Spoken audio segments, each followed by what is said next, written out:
ಸರ್ಕಾರದ ಲೋಕೋಪಯೋಗಿ ಇಲಾಖೆಯ ಆಶ್ರಯದಲ್ಲಿ ಕಿಫ್ಟಿ ಯೋಜನೆಯಲ್ಲಿ ನಿರ್ಮಾಣವಾಗುತ್ತಿರುವ ಮಲೆನಾಡು ಹೆದ್ದಾರಿ ಕಾಮಗಾರಿ ನಿರ್ಮಾಣದ ಉದ್ಘಾಟನೆ ಪೈವಳಿಕೆ ಪಂಚಾಯತ್ನ ಚೇವಾರ್ ಜಂಕ್ಷನ್ನಲ್ಲಿ ಭಾನುವಾರ ನಡೆಯಲಿದೆ. ಆದರೆ ಈ ಕಾರ್ಯಕ್ರಮವನ್ನು ವರ್ಕಾಡಿ ಪಂಚಾಯತ್ನವರು ಬಹಿಷ್ಕರಿಸಿದ್ದಾರೆ.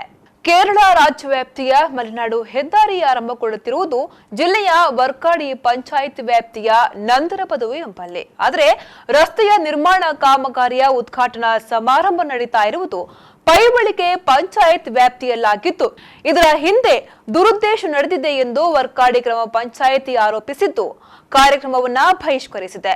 ಈ ಬಗ್ಗೆ ಮಂಜೇಶ್ವರ ಪ್ರೆಸ್ ಕ್ಲಬ್ನಲ್ಲಿ ನಡೆದ ಮಾಧ್ಯಮಗೋಷ್ಠಿಯಲ್ಲಿ ವರ್ಕಾಡಿ ಪಂಚಾಯತ್ ಅಧ್ಯಕ್ಷ ಮಜೀದ್ ಬಿಎ ಮಾತನಾಡಿ, ಮಲೆನಾಡು ಹೆದ್ದಾರಿ ಆರಂಭಗೊಳ್ಳುವ ವರ್ಕಾಡಿ ಪಂಚಾಯತ್ ಅನ್ನ ಇದೀಗ ಕಾರ್ಯಕ್ರಮ ನಡೆಸುವ ಸ್ವಾಗತ ಸಮಿತಿಯವರು ಸಂಪೂರ್ಣವಾಗಿ ಕಡೆಗಣಿಸಿದ್ದು ಮುಂದಿನ ಯಾವುದೇ ಕೆಲಸಗಳಿಗೆ ವರ್ಕಾಡಿ ಪಂಚಾಯತ್ ಸಹಕರಿಸುವುದಿಲ್ಲ ಎಂದು ತಿಳಿಸಿದ್ದಾರೆ.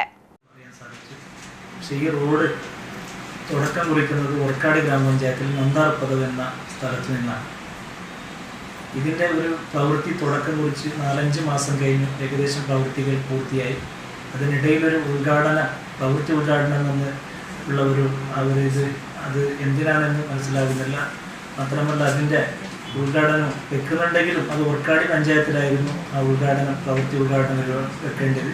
ഇതിനൊക്കെ ഒഴിവാക്കി തൊട്ടടുത്ത ഈഞ്ചയും ഒഴിവാക്കി പൈവളികയിലായിരുന്നു പ്രവൃത്തി ഉദ്ഘാടനം വെച്ചത്.